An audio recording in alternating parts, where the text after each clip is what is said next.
The bridge of the starship Eternal Dominion was filled with quiet confidence. Prince Kael'thor stood tall, his red scales shining under the lights. His forearms were crossed as he looked at the screen showing a small planet. Behind him, other important leaders from the Galactic Empire waited for him to speak. "Look at it," Kael'thor said, pointing at the planet slowly turning on the screen. "New Pittsburgh. Just a mining colony. Only 200,000 humans digging in the dirt for metals they are too weak to protect." Prince Vesra stepped forward. His silver scales marked him as coming from a different family. His 6 eyes studied the information carefully. "The reports are clear, my lords. Very few defense satellites. No big warships in orbit. They only have a few patrol ships and whatever guns the colonists own." Princess Zintara laughed. The sound was sharp and harsh. Her golden scales caught the light as she moved next to Kael'thor. "My scouts have been watching this world for 3 months. The humans are soft. They spend more time digging than preparing for war. This will be finished before sunset on their little colony." The War Council nodded in agreement. 40 warships of the Galactic Empire floated in space like hunters circling prey. Each ship carried between 2,000 and 5,000 elite warriors.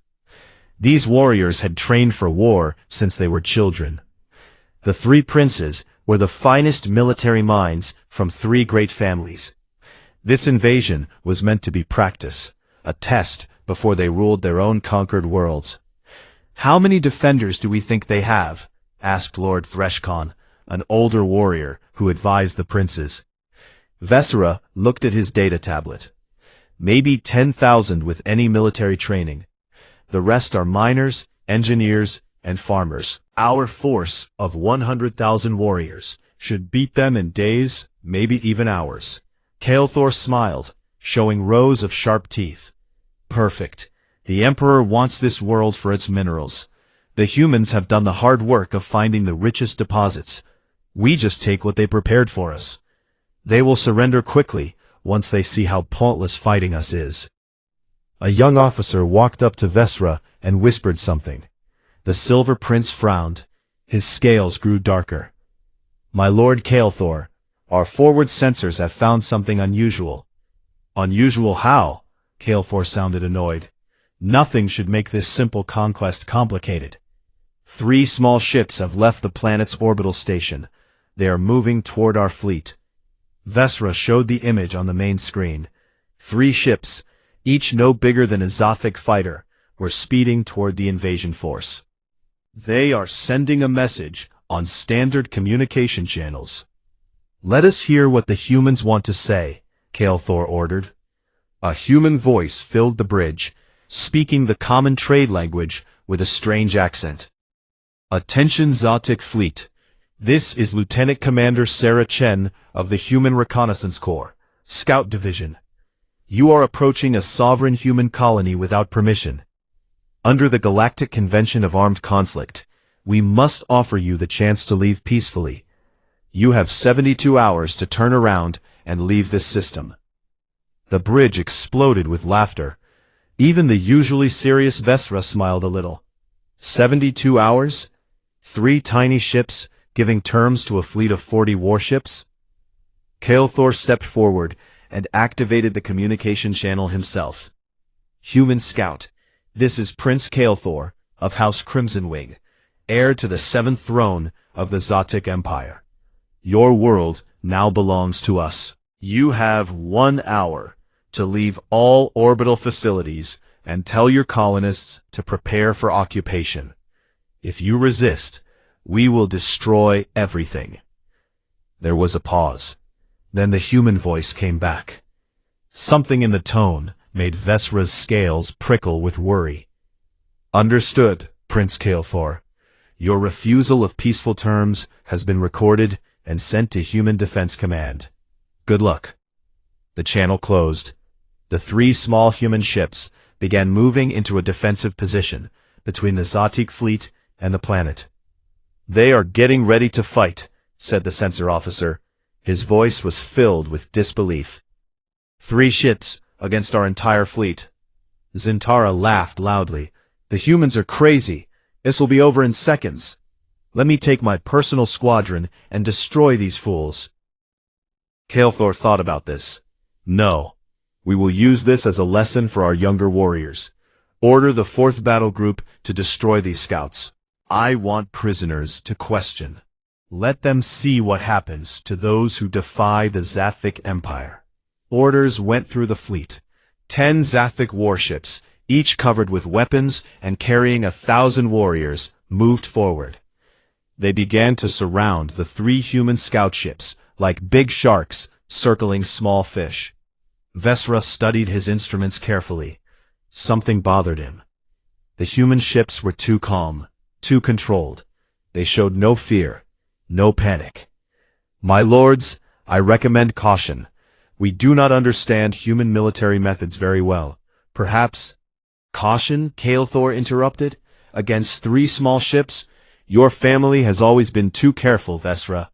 This is why my family leads the attack, and yours provides support." The insult hurt, but Vesra stayed quiet.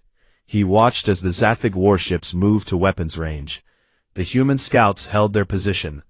They just waited. "Fire when ready," commanded the fleet admiral. "Damage their engines, but try to keep the ships mostly whole. I want those humans alive for questioning." The lead Zathic cruiser fired. Plasma cannons that could melt through starship armor shot across space. The targeting was perfect. The calculations were exact. The shots should have hit the nearest human scout ship directly. Instead, the small human ship moved, not with normal thrusters or engines, but with a burst of speed that seemed impossible. The scout twisted in space. The plasma bolts passed through empty space where it had been just moments before. "What?" The weapons officer stared at his screen in confusion. "How did they—" The human scout fired back. A single projectile, moving so fast the sensors barely saw it before impact. The Zathic cruiser's shields, built to withstand fire from multiple enemy ships, simply disappeared. The projectile punched through the armor like it was paper, through the interior and out the other side. For a moment, nothing happened. Then the cruiser began to break apart. Internal explosions rippled through its length as critical systems failed. The bridge of the Eternal Dominion became silent. Everyone watched as one of their mightiest warships died, killed by a single shot from a ship a tiny fraction of its size. Vesra's voice was quiet, but clear in the silence. "My lords, I believe we have made a terrible mistake." The destruction of the cruiser's savage thunder changed everything. What should have been a simple sweep of 3 weak ships became a desperate fight for survival.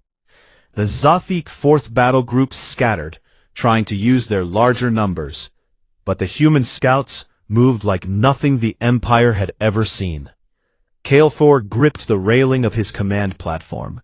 His scales turned dark with rage and confusion. "All ships, move toward those scouts. Overwhelm them with firepower." The remaining 9 warships of the 4th group opened fire together. The space between them and the human ships filled with plasma, missiles, and particle beams. Enough destructive power to destroy a continent poured toward 3 small ships. The scouts danced through it all. Their movements seemed impossible, random but perfectly controlled. They twisted and spun, dove and climbed through 3-dimensional space, with grace that made the big Zathic warships look clumsy. Weapons fire that should have vaporized them instead hit empty space, or worse, hit other Zathic ships as they moved into each other's firing lines. Then, the scouts fired back. Their weapons were different from anything in the Zathic arsenal. No plasma, no energy beams, just solid projectiles moving at speeds close to light itself.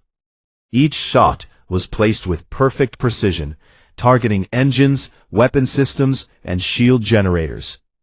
A second Zathic cruiser lost its main drive, sending it spinning out of control. A third took a hit to its bridge, killing the command crew instantly.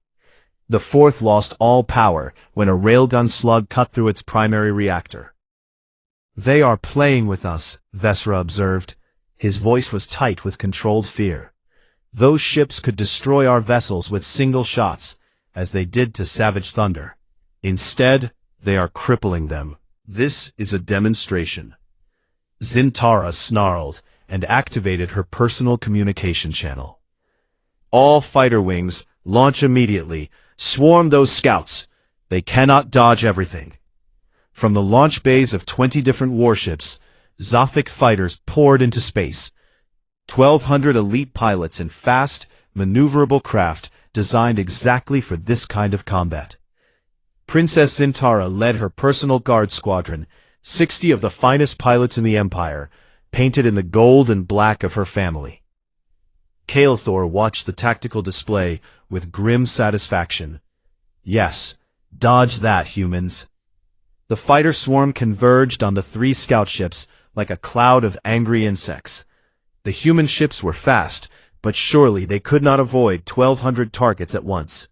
The fighters opened fire, filling space with a web of energy that nothing could slip through.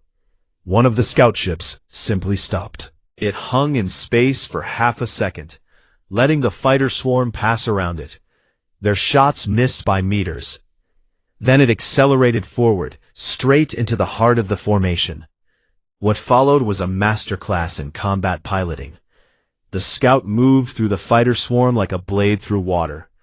Its defensive systems, designed to stop missiles and debris, tore through fighter after fighter with ease.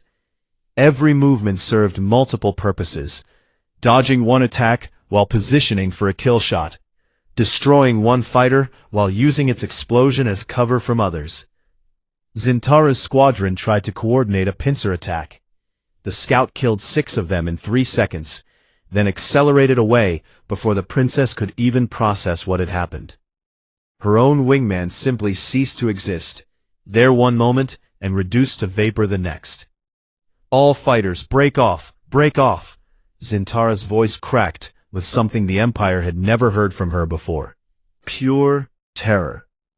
The fighters scattered.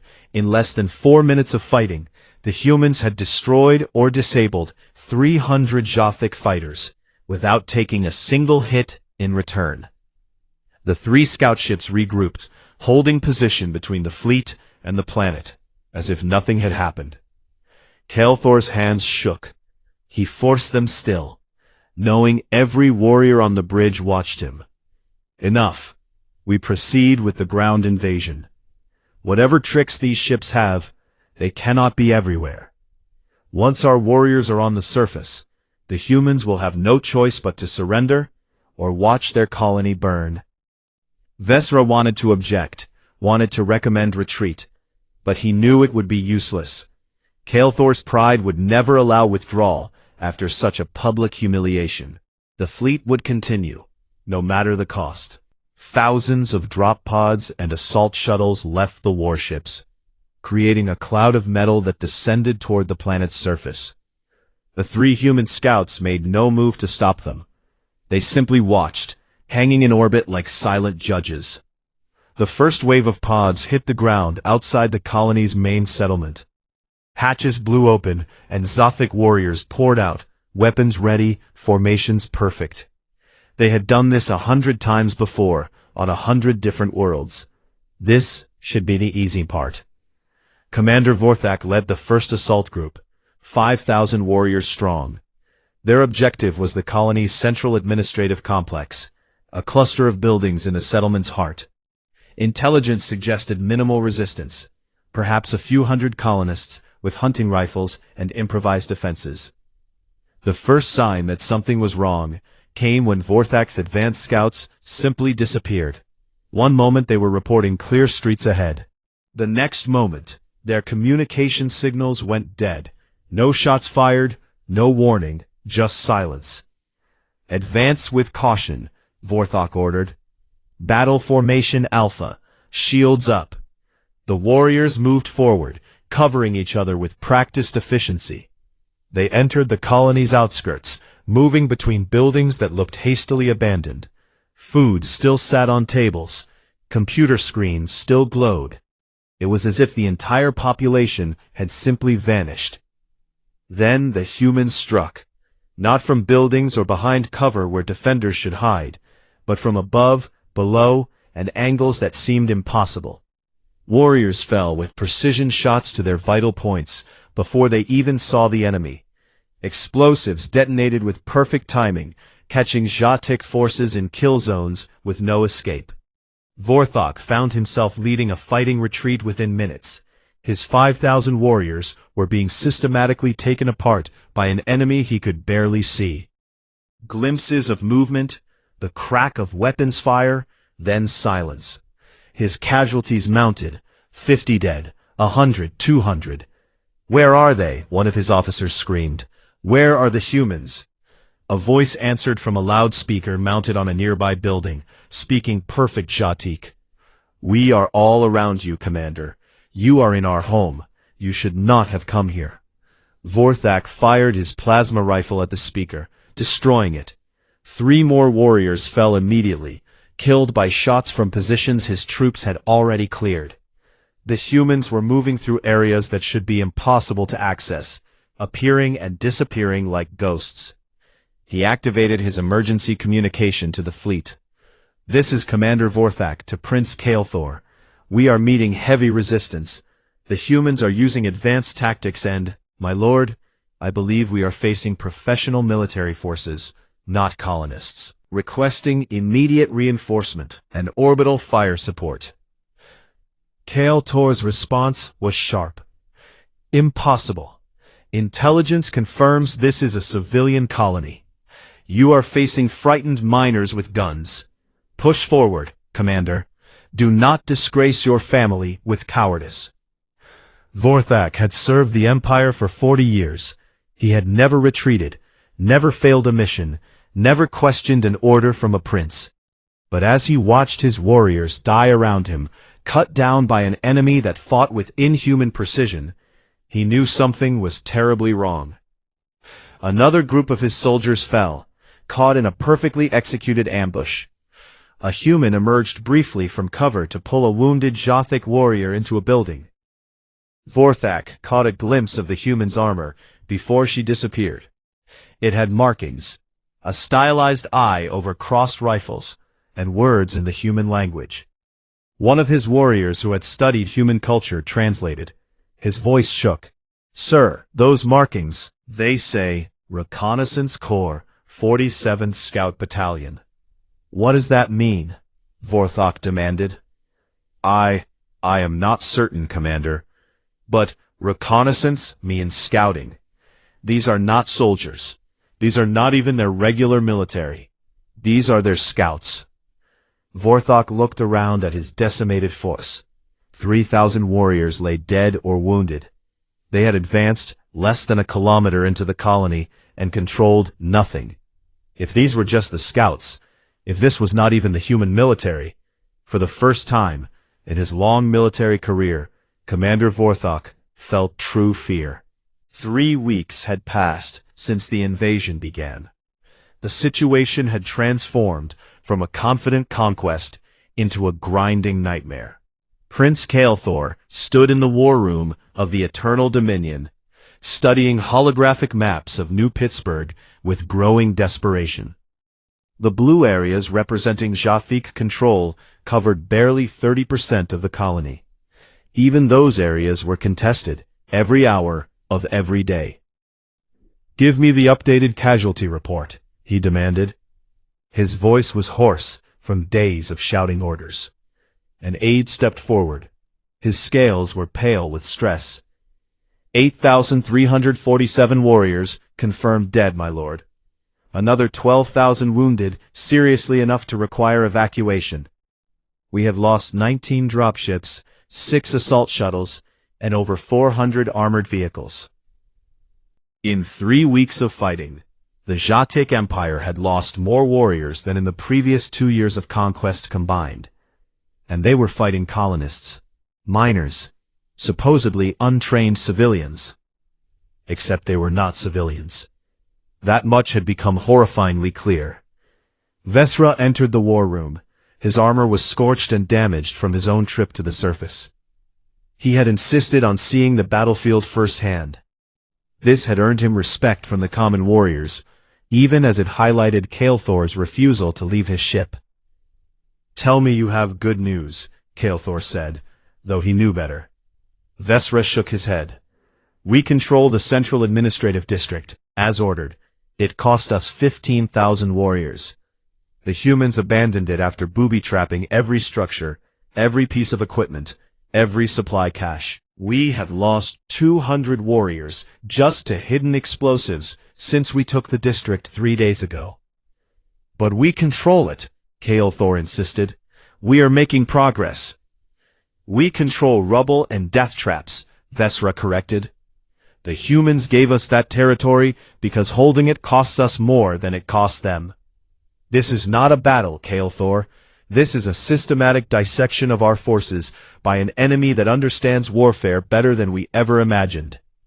Zintara, who had been silent in the corner, spoke up. Her golden scales had lost their shine, dulled by exhaustion and the psychological weight of defeat. "I led another assault on the mining district today. We had the humans surrounded, outnumbered them 10 to 1. They killed 40 of my warriors and escaped without losing a single soldier." "Explain that, Vesra. Explain how they do this."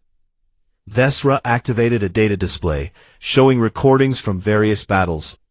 "They fight in small teams, 4 to 6 humans working together with perfect coordination. They know every building, every tunnel, every hiding spot. They strike from unexpected angles, inflict casualties, and disappear before we can respond. Our warriors are trained for conventional warfare, battle lines, honorable combat, strength against strength. The humans do not fight that way." He pulled up another recording, showing a Zotic platoon of 50 warriors moving down a street. They were following proper tactics, covering each other, checking corners. Then, in the span of 10 seconds, the entire platoon was destroyed. Shots came from above, below, and from positions that should have been impossible to reach. Bodies fell, and by the time the survivors could respond, the humans were gone. "They are ghosts," one of the junior officers whispered. "They are professionals," Vesra corrected sharply. "This is what a trained military force looks like. This is what real soldiers can do." Kael'thor slammed his fist on the table. "They are scouts. We captured one of their identification badges. Scouts, not soldiers, not warriors, just advanced observers. How can mere scouts do this to us?" Vesra had been studying captured human military databases for days. What he had learned made his blood run cold. "Because we do not understand what scout means to humans. I have been reading their military doctrine. Human scouts are not untrained observers. They are elite specialists, trained in survival, stealth, and combat. They operate behind enemy lines, gather intelligence, and prepare the battlefield for the main force." "What main force?" Zintara asked. "This is a mining colony." "That is what troubles me," Vesra said quietly. He pulled up intercepted communications data. "Our signals intelligence has been capturing human transmissions. Most are encrypted beyond our ability to decode, but some local communications have been revealing." He played an audio file. Human voices, speaking in their own language. The translation scrolled across the display. "Holding them at the industrial sector. Casualties are light. How long do we need to buy you?" Another voice responded. "Fleet ETA is 26 days from initial contact. Continue current operations. Remind the teams this is a fighting retreat, not a last stand. We need to preserve as many lives as possible until the cavalry arrives." First voice again.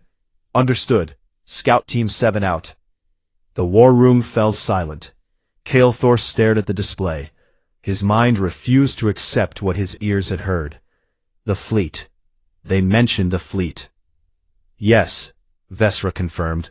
"I have found 17 similar references in intercepted communications. The humans are not trying to win this battle. Buying time. For what? Zintara demanded. Vesra pulled up more data, showing military terminology he had extracted from captured databases. The human military is divided into specialized forces. Scouts are their advanced reconnaissance units. They go ahead of the main military to gather intelligence and prepare the battlefield. Then come Rangers, light infantry specialists. Then Marines, their primary assault force.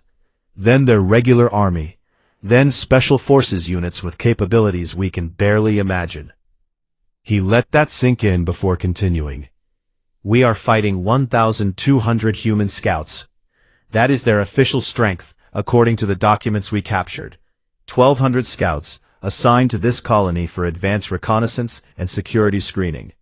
And those 1,200 have held off our entire invasion force for 3 weeks. Kael'thor felt something he had not experienced since childhood. Genuine fear. You are saying there are more coming. Real soldiers. I am saying we have not faced real soldiers yet, Vesra said. Every human we have fought, every warrior who has humiliated our empire and killed our troops, is a scout, an advance observer, someone whose job is to watch and report, not to fight major battles. An alarm sounded. The communications officer looked up from his station.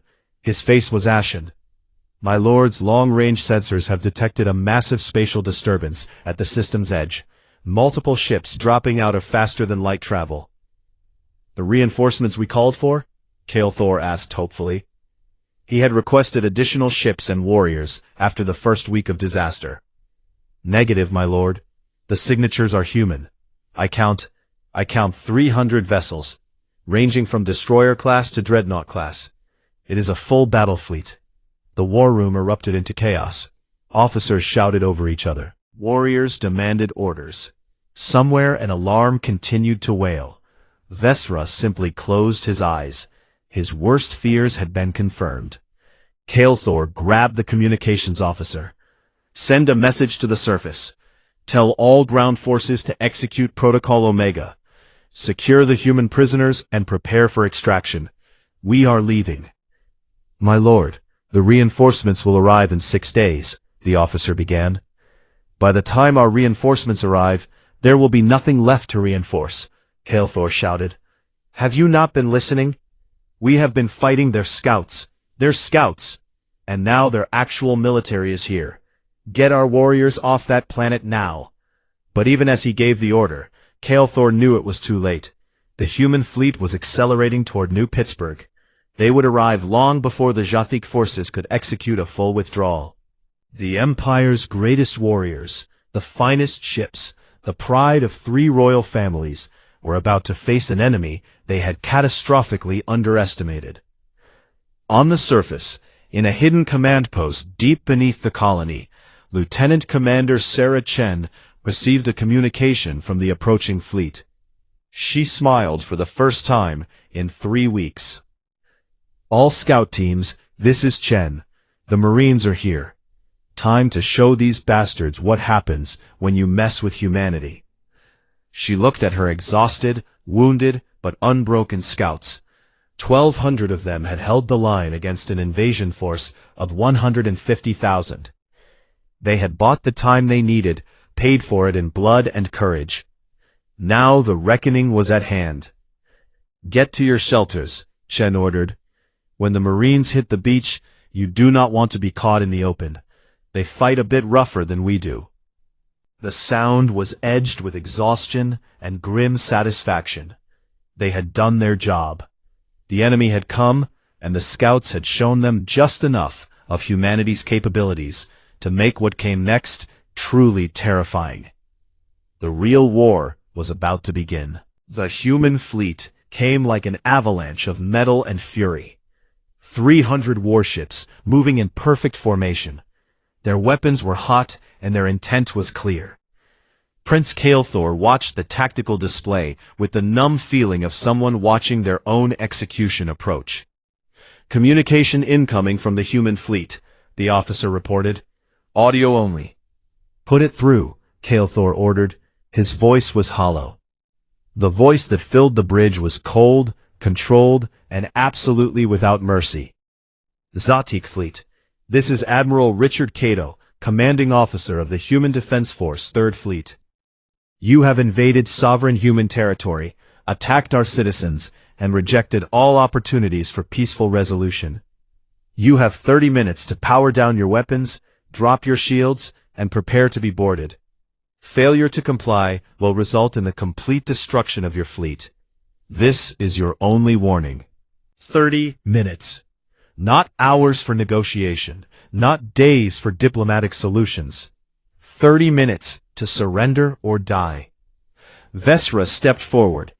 My Lord Kael'thor, I recommend we accept their terms. We cannot win this battle. Surrender?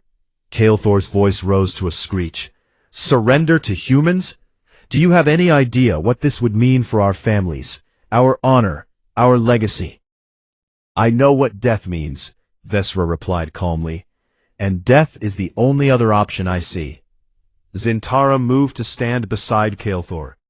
We still have 60 ships. Our reinforcements will arrive in days, if we can hold out. We fought their scouts, Vesra interrupted. We fought 1,200 humans whose job is to watch and gather information, and they held us off for 3 weeks. That fleet out there contains their actual military, their professional warriors. Do you understand the difference? Kael'thor looked around the bridge, seeing doubt and fear in every face. His entire life had been preparation for military glory, for conquest and honor. To surrender now, to admit defeat to a species the Empire had dismissed as weak, would destroy everything he was supposed to become. Pride won over wisdom. It usually did. All ships, battle formation, Kael'thor commanded. We will show these humans that the Zothic Empire does not flee from battle. Perhaps we cannot defeat them, but we will make them pay for every meter of space, every drop of blood. We will fight with honor. Vesra closed his eyes.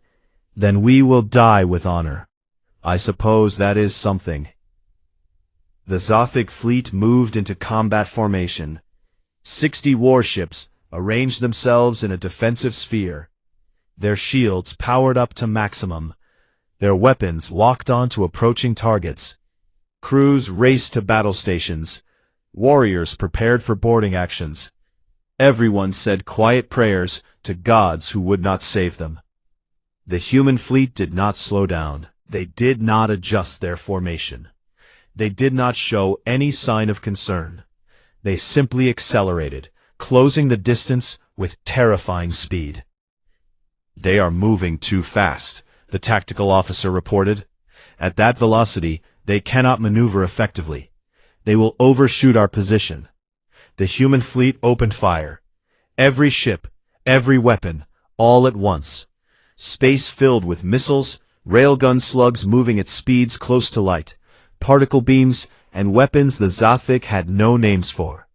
The sheer volume of firepower made the earlier skirmishes with the scouts look like children playing with toys. The Zothic shields, which had held against weeks of combat, simply evaporated. Ships that had survived hundreds of battles across dozens of worlds were torn apart in seconds. The defensive formation collapsed as vessels died or went spinning out of control. Their crews were dead before they even understood what had killed them. Kael'thor watched in horror as his fleet was systematically dismantled. The humans were not fighting them, they were executing them. Every shot was placed with precision, targeting critical systems, maximizing damage, ensuring kills. This was not combat. This was extermination carried out with industrial efficiency. "Return fire! All ships, return fire!" he screamed. The surviving Jatik vessels fired back. Their weapons blazed defiance, even in the face of annihilation. A few shots hit human ships, scoring their armor, damaging some external systems.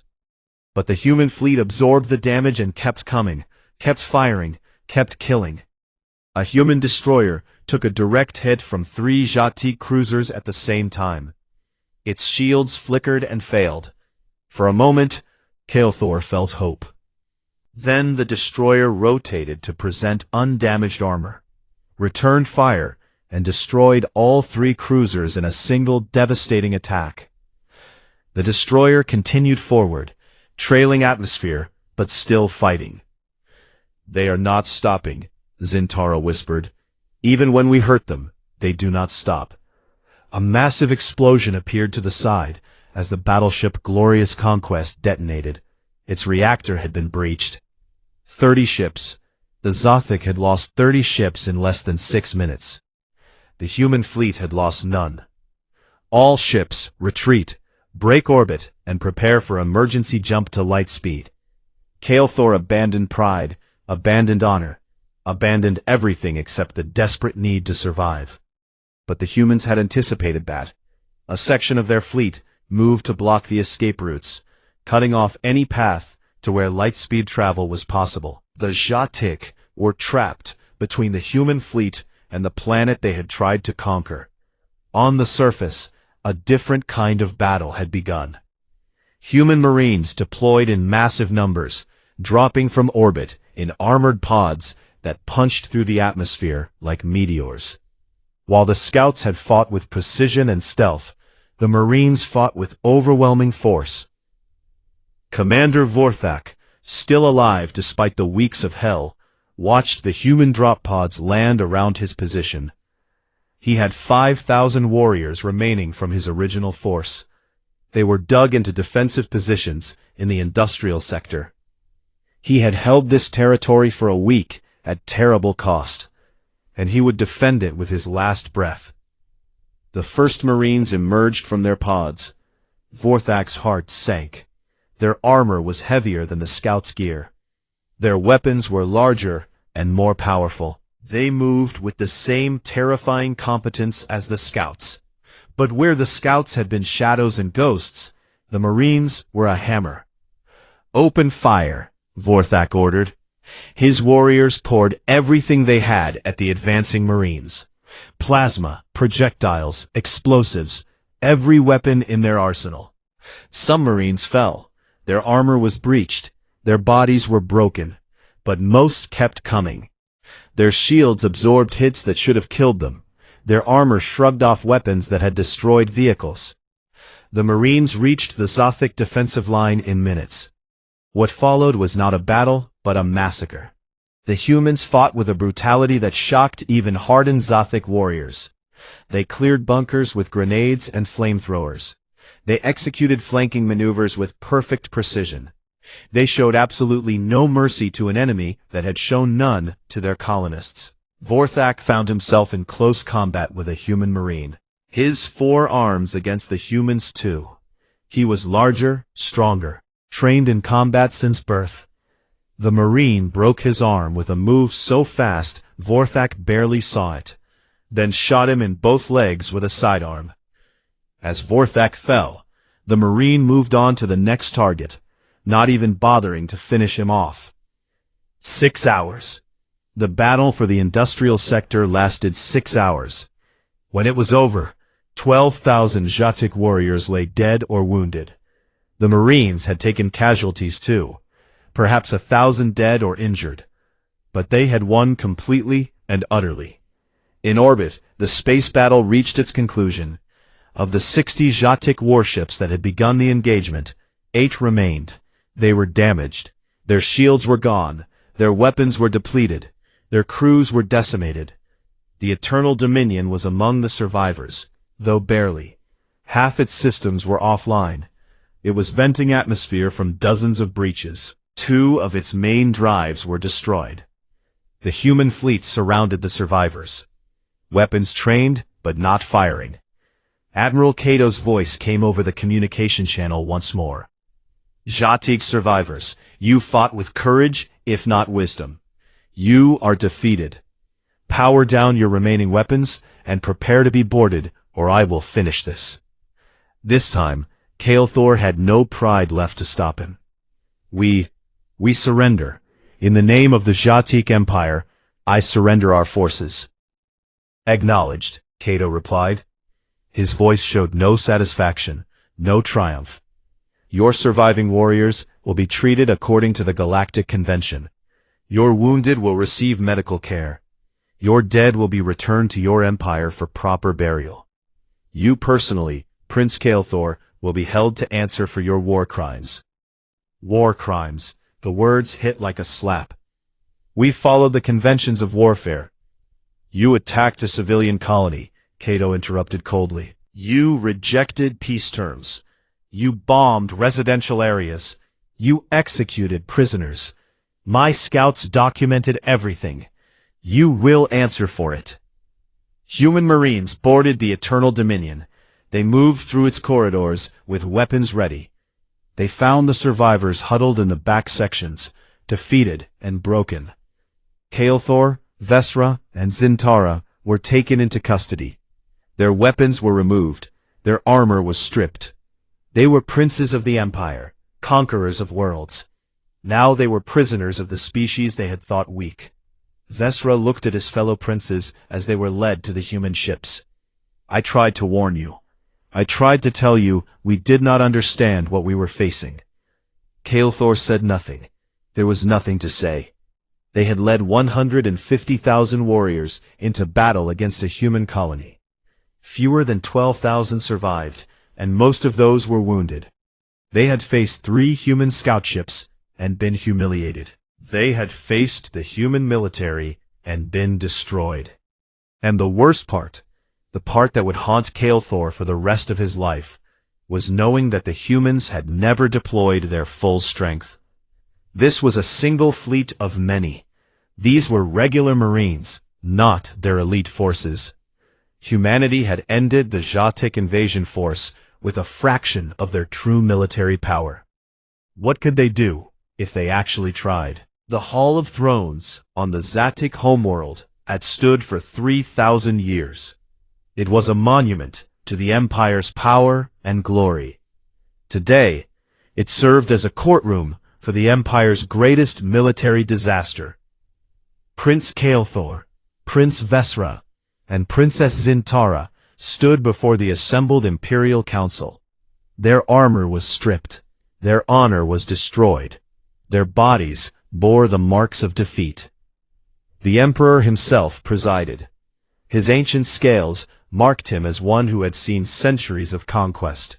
Around him sat the heads of all the great families, military commanders, intelligence directors, and advisors. Every eye in the massive chamber focused on the 3 returned princes. 150,000 warriors, the Emperor's voice echoed through the hall. 60 warships, 3 royal heirs leading what should have been a simple conquest.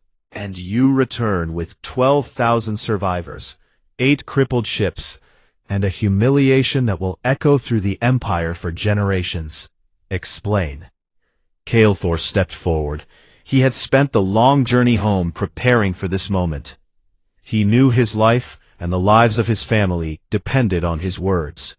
Your Majesty, we encountered an enemy that our intelligence completely failed to identify.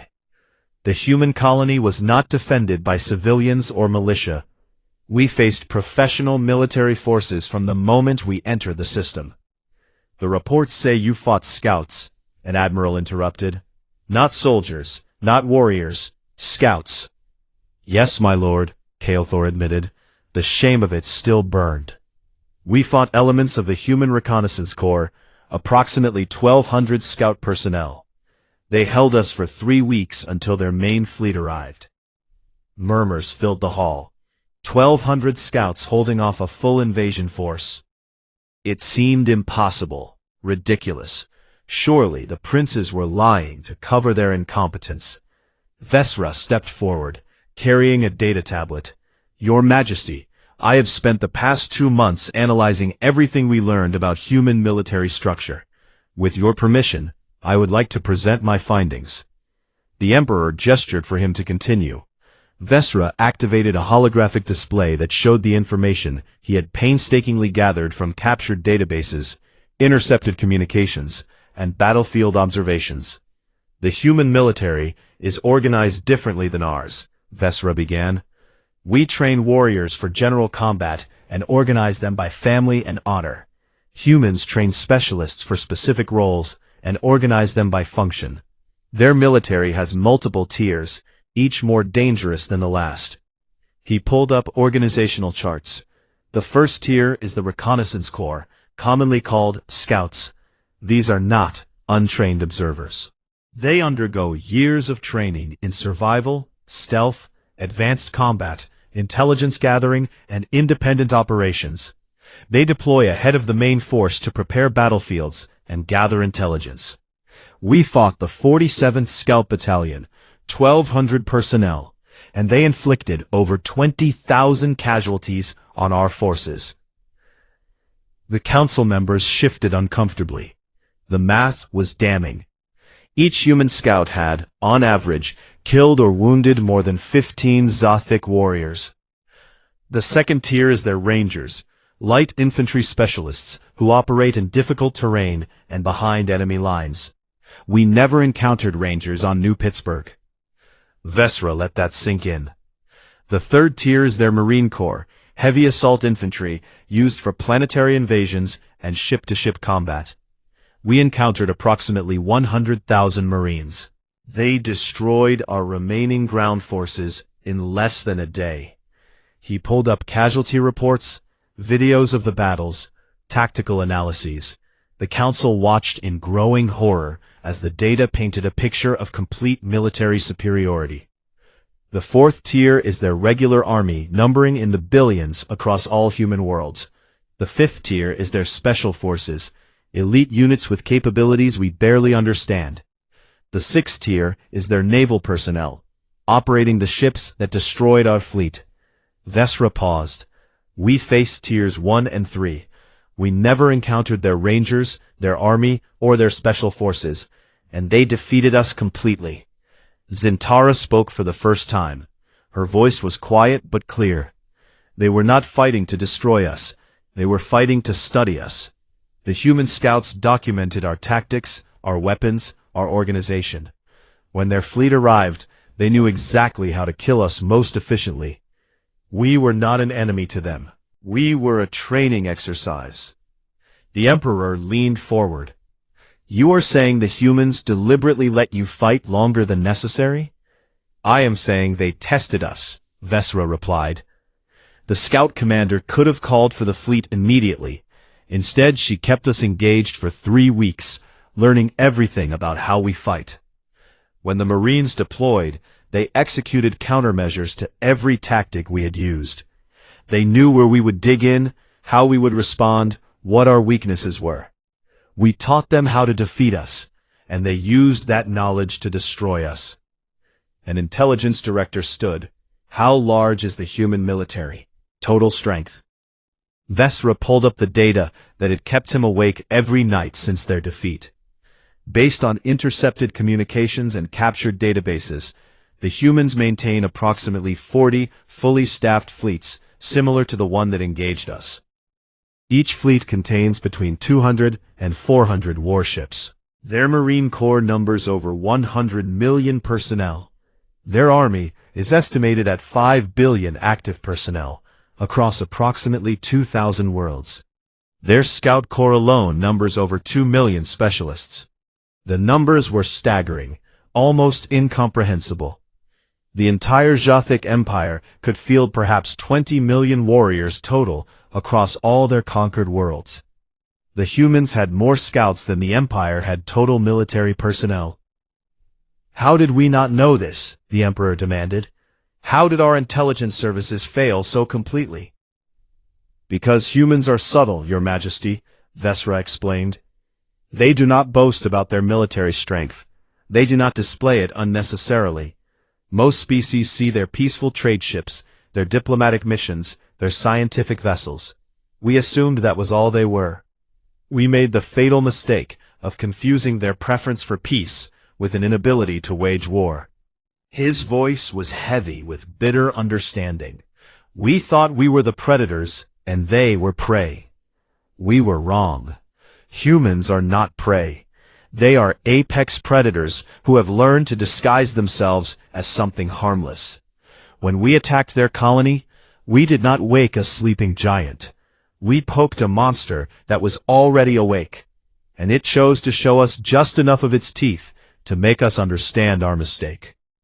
The Emperor sat in silence, processing the implications. Finally, he spoke. "What are the humans demanding?" An aide stepped forward with a data slate. "They have sent formal diplomatic communications. Their demands include full reparations for damages to New Pittsburgh colony, punishment for those responsible for war crimes, a formal apology from the Empire, and a non-aggression treaty with independent verification protocols." "And if we refuse?" Vesra answered quietly. "And based on what I have seen, Your Majesty, they will win. Perhaps not easily, perhaps at great cost to themselves, but they will win. The human fleet that defeated us was designated their third fleet. They have at least 39 others." The council erupted into argument. Some demanded war, revenge for the humiliation. Others called for immediate acceptance of human terms. The Empire had never faced a situation like this. They had never encountered an enemy that could credibly threaten their entire civilization. The Emperor raised a hand for silence. When the hall quieted, he looked at the three returned princes. "You have brought shame to your families and the Empire. You will be stripped of your military ranks and your claims to succession. However, you will not be executed. Instead, you will serve as living reminders of the price of arrogance and the danger of underestimating our enemies." He turned to address the full council.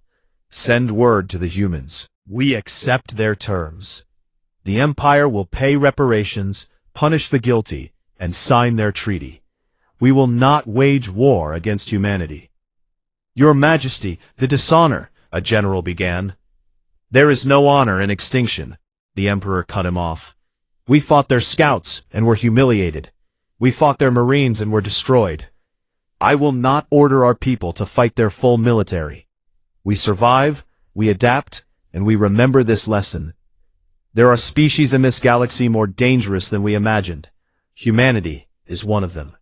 As the council members filed out, already beginning to implement the Emperor's decision, Vesra allowed himself a moment of relief. They would survive this. The Empire would endure, changed and humbled, but alive. Kael'thor approached him. "You were right. About everything. I should have listened." "We all should have," Zintara added. "We were so certain of our superiority that we could not see the truth until it destroyed us." Vesra looked at his fellow princes, seeing the same haunted understanding in their eyes. "The humans sent us a message after we surrendered. Did either of you read it?" They shook their heads. Vesra pulled up the document on his tablet. It was an after-action report from the Human Reconnaissance Corps, filed by Lieutenant Commander Sarah Chen. The report detailed the 3-week engagement, analyzing Jothic tactics, weapons, and capabilities. The final section contained an overall assessment of the threat level posed by the Jothic Empire. The assessment read, "Enemy force evaluation, minimal threat, conventional tactics, predictable strategy, over-reliance on numerical superiority. Recommendation: standard diplomatic protocols with military monitoring. No elevated defense posture required." After everything they had done, all the warriors they had sent, all the ships they had deployed, the humans had evaluated the entire Jothic Empire as a minimal threat, not even worth raising their defense status. "They were not celebrating victory over us," Vesra said softly. "They were filing paperwork. To them this was not a war. It was a minor border incident that required some cleanup." The 3 former princes stood in silence. Each contemplated the vast gulf between what they had believed themselves to be and what humanity had shown them to be. They had thought themselves conquerors, the finest warriors in the galaxy. Humanity had politely but firmly corrected that assumption. Somewhere in human space, on the rebuilt colony of New Pittsburgh, the 47th Scout Battalion received commendations for their performance. They had done their job perfectly, holding the line until the fleet arrived, gathering intelligence. For them, it had been a difficult 3 weeks, but ultimately a successful operation. They would soon be reassigned to another quiet colony, another peaceful posting on the edge of human space. Just scouts, watching and waiting, ready to be the first line of defense if humanity's enemies ever forgot the lesson that the Zatic Empire had learned so painfully. Never underestimate the humans. Never mistake their desire for peace as weakness. And most importantly, never assume that what you see is all they have. Because somewhere behind every human diplomat, every merchant, every peaceful colonist, stands a military force that has spent centuries perfecting the art of war. The Zatic had fought the scouts and learned this truth. They were the lucky ones. They had survived to carry the warning to others. Leave humanity alone. They are far more dangerous than they appear.